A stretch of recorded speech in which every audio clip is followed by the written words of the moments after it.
Аймақтан эфирдік уақытысын қаварлар маалымат программасының жиынтықтаушы чағарылышы баландат. Студияда қызматтамен Дәулет Қанатбеков. Саламатсыздар.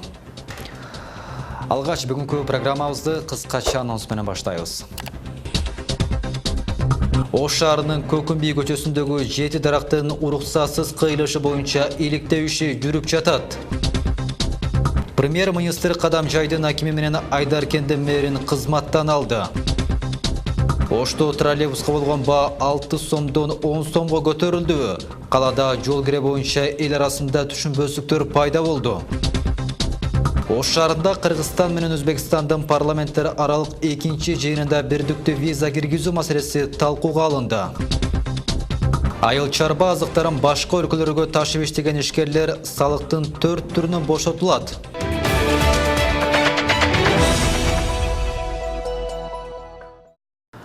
Ош шаарындагы Көкүмбий көчөсүндөгү жана Кулатов Кечи районундагы дарактарды белгисиз адамдар кыйып кетишкен. Маалыматка ылайык, мамлекеттик экологиялык жана техникалык инспекциясынын Ош шаары боюнча аймактык аралык башкармалыгынын дарак коюуга уруксат берилбеген. Учурда дарактардын кыйылышы боюнча тиешелүү кызматкерлер иш алып барууда. Белгилей кетсек, 1-июнь күнү Көкүмбий көчөсүндө 6 дарак, ал эми Кулатов Кечи районунда 7 дарак кыйылган.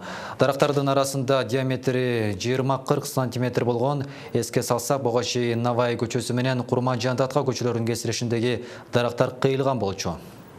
Биз мына зеленхоз биз ойлойбуз, экологияны сакташтын бир гана жолу бар. Бактарак жылда көптөгөн санда тиге беришибиз керек.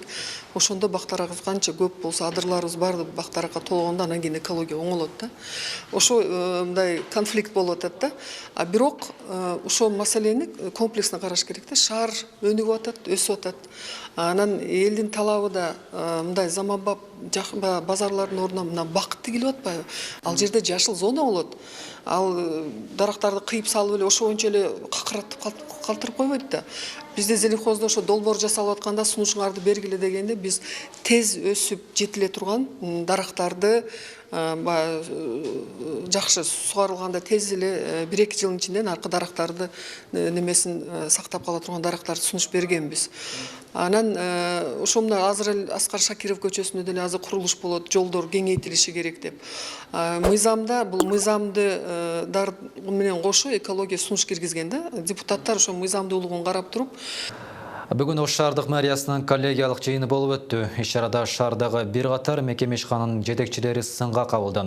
Жыйында калада мыйзамсыз курулуштар көп курулгандыктан Ош шаардык регионалдык шаар куруу жана архитектура башкармалыгынын башчысы Ажемурат Жолдошевке сөгүш жарыяланды. Шаар мэри Талабек Сарыбашев мыйзамсыз курулуштар көбөйүп жаткандыгын белгилеп, буга элдин наразычылыгы күчөгөндүгү дагы себеп болгон. Андан сырткары Ош шаардык прокуратурасынын мамлекеттик мекемелер жетекчилери жумуштуна шалакылык менен мамиле жасап жатышкандыгын билдиришти.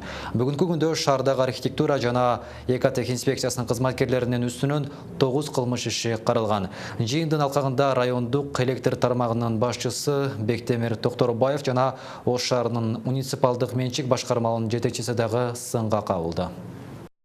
Эми баягы пландуу коллегиялык жыйын болду. Бүгүн күн тартибинде 2 маселе каралды. Негизгиси биздин ушул экинчи маселе боюнча элдик жыйында айтылган сын пикирлер же болбосо сураныштар айтылганда ошол боюнча келип биз иш-чара түзүп тиешелүү жетекчилерге тапшырмаларды берилген да, протокол тапшырмалар берилген. Бүгүн ошонун аткарылышы боюнча ошол тиешелүү жетекчилерден сурадык, аткарбаган себебин да билдик. Баткенде армиядан качкан бала табылып, кайрадан кызматка тартылды. Учурда бул аскердин иши тиешелүү кызматтар тарабынан териштирилүүдө. Бул сыяктуу аскердик кызматтан качкан жоокерлер жазгы чакырууда дагы эле 3-чү ирет кайталанууда. Буга эмне себеп? Кабарчыбыз иликтеп көргөн. Аскердик кызматка акыркы жолу 2 ай мурда жашы жеткен эр азаматтар чакырылган. Анда Баткен облусундагы 707 аскер бөлүгүнө да өлкөнүн ар тарабынан жоокерлер келишкен. Бирок көп узабай эле аталган аскер бөлүктөн аскерлер качкан учур 3 ирет катталды. Бул мен көнөлбадым, кыйналдым. Кыйналганда эртең менен дене тарбиядан, өткөрүлүп аткан сабактардан, даярдыктардан ушул бала көнгөн эмес. Себеби дегенде эркин энесинин колунда эркин өскөн, эркин жүргөн. Анан келгенден кийин мондай тартипке көнбөйт. Бүгүнкү күндө тилекке каршы ушундай нерселер катталып атат. Акыркы учур май айында катталып, аскер 6 күн бою дайынсыз жоголгон, бирок кайра табылып кызматка тартылган. Учурда аталган аскерге карата тиешелүү тараптардан чара көрүлүүдө. Бул көрүнүштү коомчулук терс кабыл алганы менен кызматтагы аскерлерге карата басмырлоо, күч колдонуулар болушу мүмкүн дешет элдер. Кандай десем, тартипкеби же бир жанагындай өзүнүн ошол уставтарга чыдабай жатабы балдар. Же мүмкүн жанагындай дедовщина деп коет, ошол жагынан кысымчылык болуп атабы. Деген менен анын мындай кадамга баргандыгын бирге кызмат өтөгөн аскерлер туура эмес деп, качууга эч кандай негиз жок экенин айтышат. Бизде негизинен тамак аш жакшы, 9-нормага тамак жейбиз. Казармабыз жаңы, ысык суу, муздак суу бардык ичинде, душ, туалет. Анан эми ошо ата-энесинин жанынан алыс чыкпаган балдар качып, эми бир аз физого чыдабай эртең менен физо кылабыз, өзүнүн денеси чыңаш үчүн. Ошого чыдабаган балдар качып, кайра келип уялып азыр. Жазгы чакырууга Баткен шаарынан жалпы 70 бала чакырылып, анын 65и кызмат өтөөдө. Аскерге тартылган балдардын саны жыл санап өсүүдө. Маселен, бул көрүнүш былтыркыга салыштырмалуу 5-6га көп. Жок, ал аскер кызматына кеткенден кийин биздин көзөмөлүбүздөн ошо аскер бөлүккө өткөрүлүп берилет. Ал аскердик бөлүктөн качканда биздин тиешебиз жок болуп калат экен. Биз мыйзам чегинде, мыйзамдын негизинде медициналык кароодон өткөрүп, ден соолугу чың балдарды чакырабыз. Бүгүнкү күндө мурдага салыштырмалуу саны көбөйдү десек болот. Себеп дегенде мурда азыраак кетчү, азыр цифровой данныйлар менен алганда деле мурун азыраак жылдан жылга 5-тен 6-дан көбөйүп баратат деп толук айтылган. 18 жашка толгон ар бир кыргыз жигити аскерди кызматка чакырылат жана анда ден соолугу чын балдар кызмат өтөшөт. Акыркы учурларда өз каалоосу менен баргандар көбөйсө, аны менен бирге кызмат учурунда качкандар да жок эмес. Фируза Аскарбек кызы, Жыргал Абдыжалил уулу, Ынтымак, Баткен шаары. Баткен облусунун Кадамжай районунун акими Жаныбек Исаков менен Айдаркен шаарынын мэри Мухабилла Мумбаев кызматынан бошотулду. Тиешелүү буйрукка премьер-министр Мухаммедкалый Абылгазиев кол койгон. Бул тууралуу өкмөттүк аппараттын маалыматтык камсыздоо бөлүмү билдирди. Маалыматка ылайык, аким Жаныбек Исаков менен мэр Мухабилла Мумбаев ээлеген кызматтарынын өз арыздарын негизинде бошотулган. Ошто жүргүнчү ташуучу троллейбус жана автобустардагы жол акы электрондук карта аркылуу жүргүзүлсө 4 сом арзан болот. Эгер нактылай акча менен төлөнсө 10 сом төлөнөт. Анпес электрондук карта менен төлөө ыкмасы жолго коюлбай турат. Мындан улам жергиликтүү кеңештин токтому менен жогоруда айтылган баа бекитилген. Бирок бул боюнча түшүндүрүү иштери жүргүзүлгөн эмес. Ошондуктан шаар тургундары менен айдоочулар ортосунда түшүнбөстүктөр орун алып келет. Теманы Жусупбек Кошмат уулу улантат.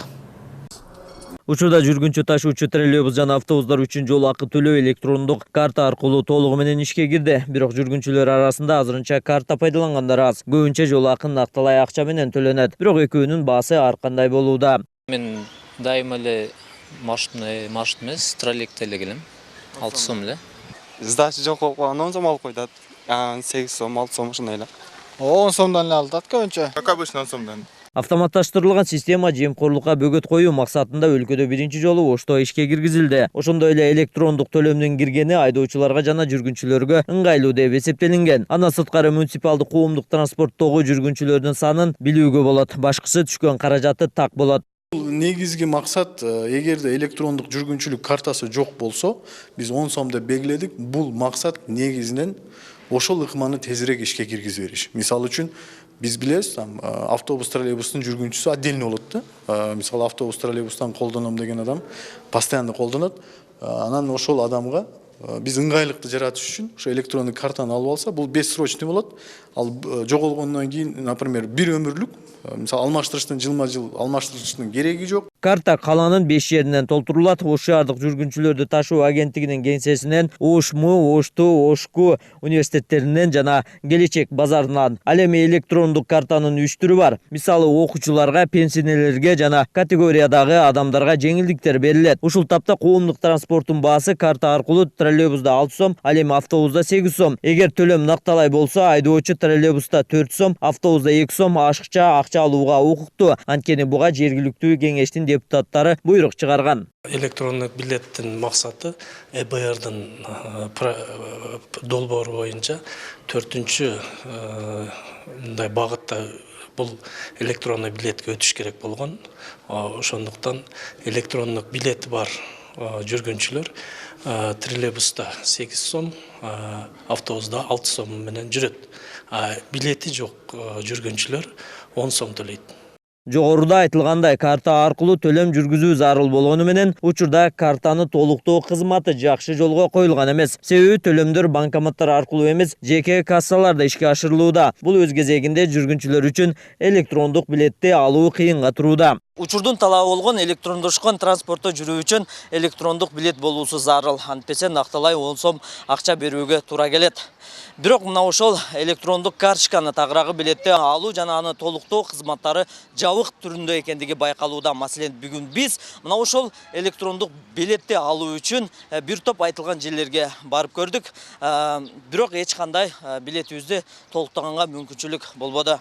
Белгилей кетсек, Ош шаарында 23 троллейбус жана 30 автобусга автоматташтырылган система орнотулган. Андагы кызматтар таксандар борбордук серверде көрүнүп турат. Карта менен жол акыны төлөөдө жол акысы өзгөрүлбөйт. Картанын баасы 100 сом болуп, ичинде 36 сом акчасы бар. Аны жарандар паспорту же күбөлүгү менен ала алат.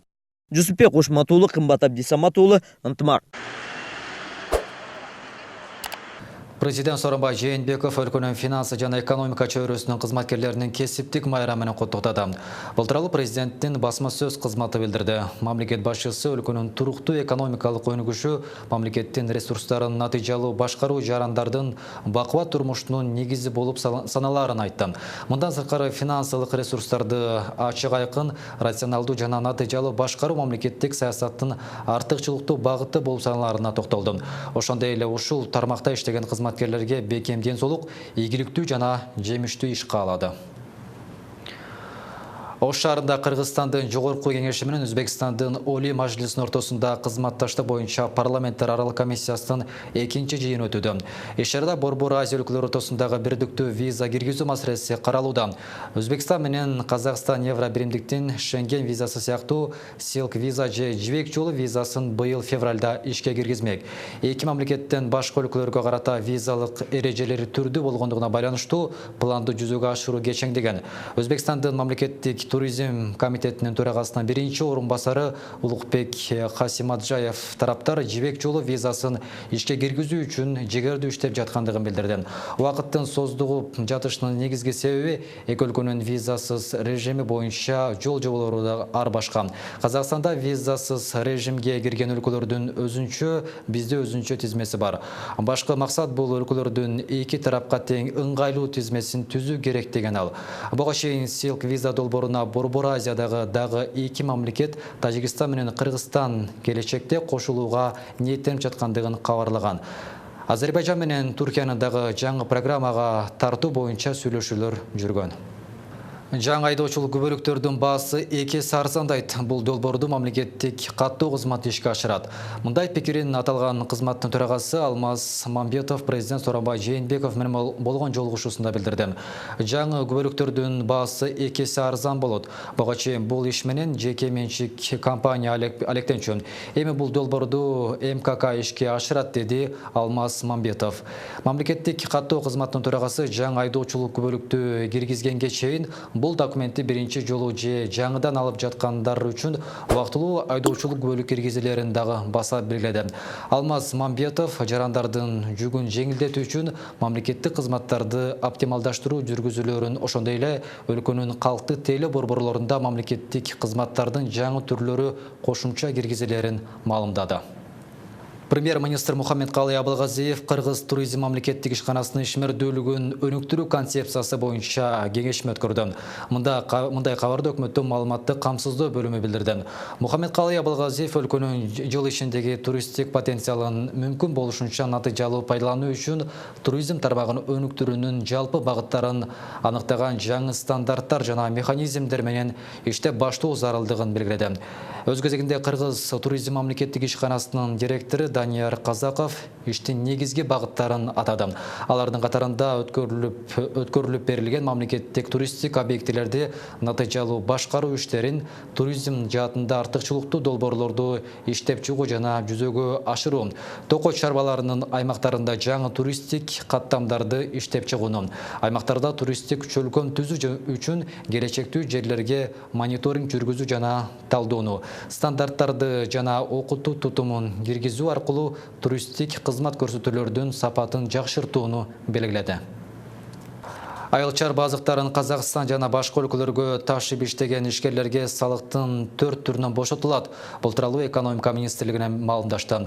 Маалыматка ылайык, ишкерлер кошумча нарк салыгы, сатуу салыгы, киреше салыгы жана мүлк салыгынан бошотулат. Экономика министринин орун басары Дастан Кадыров билдиргендей, өлкөнүн салык кодексине ылайык мындай ишкерлерге белгилүү талаптар коюлат. Алардын ишмердүүлүгү атамекендик айыл чарба азыктарын иштетүүгө багытталган болушу шарт. Мындан сырткары ишкерлердин бардык талаптарга ылайыктуу шарты каралган кампалары, жер аянттары, өндүрүш жайлары болушу керек. Эмгек жана социалдык өнүгүү министрлиги балага сүйүнчү жүрөк пулун 2 күндө ала тургандай шарт түзүүнү каалайт. Бул тууралуу министрликтин үй бүлө, балдарга колдоо көрсөтүү жана мамлекеттик төлөмдөр боюнча башкармалыгынын жетекчиси Самаган Асанов билдирди. Анын айтымында учурда жүрөк пулду алуу убактысы 6 айды түзөт. 6 ай өтө узак аралык болгондуктан аны 2 күндө ала тургандай кылуу керек.